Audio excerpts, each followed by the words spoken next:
Salut à tous et à toutes, c'est Pierre, j'espère que vous allez bien, j'espère que vous êtes toujours aussi en forme. Mais aujourd'hui, comme vous pouvez le constater, on va se faire une petite session en mode chill sur Photoshop, car il y a eu récemment une petite mise à jour qui est assez sympa, qui est dédiée aux paramètres prédéfinis de réglage. Du coup, installez-vous confortablement et c'est parti pour une vidéo sous le signe de Photoshop. Allez, let's go!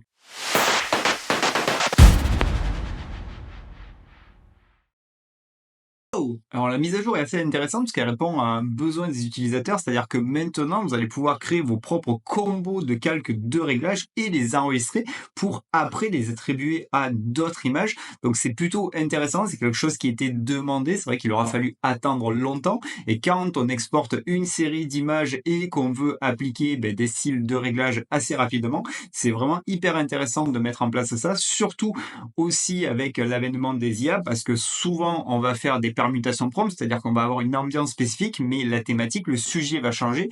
Et si on veut faire des retouches colorimétriques assez rapidement, dans Photoshop, ça pourrait être franchement un parcours utilisateur qui est assez intéressant. Alors vous allez voir, c'est très simple à mettre en place. De toute façon, on parle de paramètres prédéfinis de réglage, donc c'est lié au panneau calque de réglage. Panneau calque de réglage où ils avaient déjà rajouté depuis un moment les paramètres prédéfinis des réglages, c'est-à-dire qu'ils vous ont donné la possibilité d'avoir un listing de paramètres prédéfinis de calque de réglage et lorsque vous êtes au survol, vous voyez directement l'impact que peut avoir la combinaison de calque de réglage sur votre image. Donc ils se sont dit, ok, c'est intéressant, pourquoi pas donner la possibilité à l'utilisateur de pouvoir créer ses propres paramètres prédéfinis de calque de réglage et de les enregistrer. Donc là, dans ceux qui sont existants que vous avez obligatoirement, vous voyez bien qu'ils sont thématisés, une thématique de portrait, de paysage, là où j'étais justement ici, une thématique de réparation de photos, une thématique créative et une thématique dédiée au noir et blanc et après une thématique cinéma. Et dans le lot, il y a à boire et à manger. Il y en a que vous pouvez trouver assez qualitatifs et il y en a qui, à mes yeux, sont vraiment claqués au sol. Après, tout dépend de toute façon les besoins que l'on aura par rapport au type de rendu qu'on veut mettre en place. Donc pour créer son propre paramètre prédéfini de calque de réglage, c'est très simple. Il suffit déjà d'aller ajouter des calques de réglage. Donc là, j'ai ouvert plusieurs images qui ont été générées dans Midjourney où justement j'avais enchaîné des mots-clés, des tokens spécifiques pour avoir une image qui n'était pas saturée, qui avait un peu un cachet avec du grain. Et j'ai déjà préparé rapidement, parce que c'est pas le but de la vidéo, 3 calques de réglage avec un calque de courbe, un calque de vibrance pour que ce soit un peu plus saturé et un filtre photo pour vraiment arriver au type de cachet que je voulais avoir. Donc admettons que là, ce combo, donc vous n'êtes pas limité, hein, vous pouvez en mettre plus, en mettre moins, ça vous plaît et que vous souhaitez l'enregistrer pour les appliquer sur les autres visuels que vous avez. Pour cela, c'est très simple, vous allez voir qu'il vous suffit tout simplement de sélectionner les X calques de réglage, donc je les sélectionne, hop, j'ai mes X calques de réglage, je vais ici, d'ailleurs, on a quand même dans le panneau la notification qui nous invite à créer nos propres paramètres prédéfinis de calque de réglage. Je clique sur plus, il va vous demander logiquement de le nomenclaturer. Je vais l'appeler, allez, vibrante contraste, parce que là, le but de l'enchaînement des calques de réglage que j'ai mis en place, c'était de rajouter plus de contraste et de luminosité.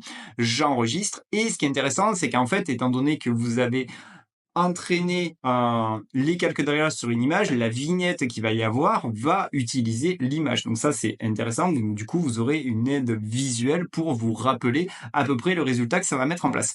À partir de là, c'est fini en fait, parce que vous avez créé votre paramètre prédéfini de calque de réglage. Vous pouvez les enchaîner. Donc là, ça ne rime à rien au survol parce que ça l'enchaîne 2 fois. Ça me montre ce que j'ai fait moi à la main, plus encore une fois ce qu'il va rajouter. On va aller sur d'autres images qui étaient justement une technique de permutation prompte, qui vont utiliser les mêmes tokens, mais qui va juste changer le sujet. Donc j'ai vraiment la même ambiance avec une image qui est vraiment peu saturée et qui a peu de contraste. C'était justement le but de la vidéo. Et donc là, quand je suis au survol, je vois le avant-après. Et quand je vais cliquer, tout simplement, ça va vous faire un groupe qui va reprendre bien sûr la nomenclature de votre paramètre prédéfini de calque de réglage.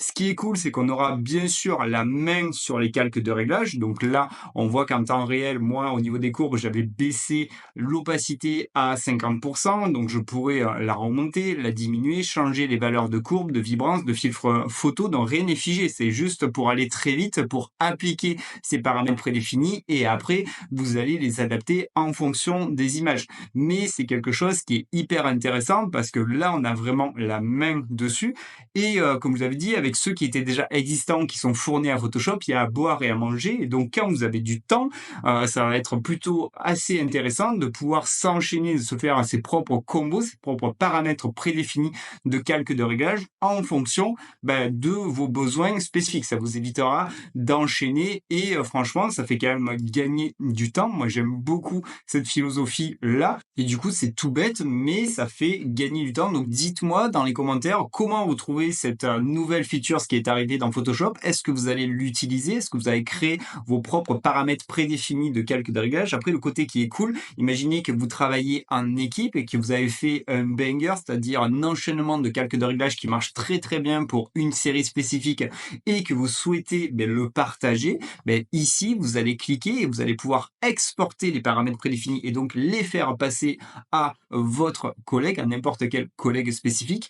Et pour les importer, c'est très simple. Vous allez ici au niveau du burger menu et vous allez avoir la possibilité d'importer les paramètres prédéfinis de calque de réglage. Donc ouais, c'est une fonctionnalité, une nouvelle feature, ce qui est assez intéressante. Comme je dis, il faut juste avoir le temps de se créer ses propres paramètres prédéfinis de calque de réglage. Mais lorsque vous aurez le temps, moi, de votre côté, je vous invite à les faire, à les utiliser pour vraiment vous donner votre cachet, votre patte artistique à n'importe laquelle des créas que vous aurez mis en place dans Photoshop ou des visuels, bien sûr, que vous aurez générés dans n'importe quelle IA. Bon, mais les amis, pas plus à voir. Si vous avez bien kiffé la vidéo, montrez-le-moi et faites-moi exploser tout le like comme d'hab. Vous connaissez la rengaine. Si vous voulez louper aucune autre des prochaines vidéos, c'est pas compliqué. Vous cliquez sur la petite cloche des familles et au moins vous êtes notifié.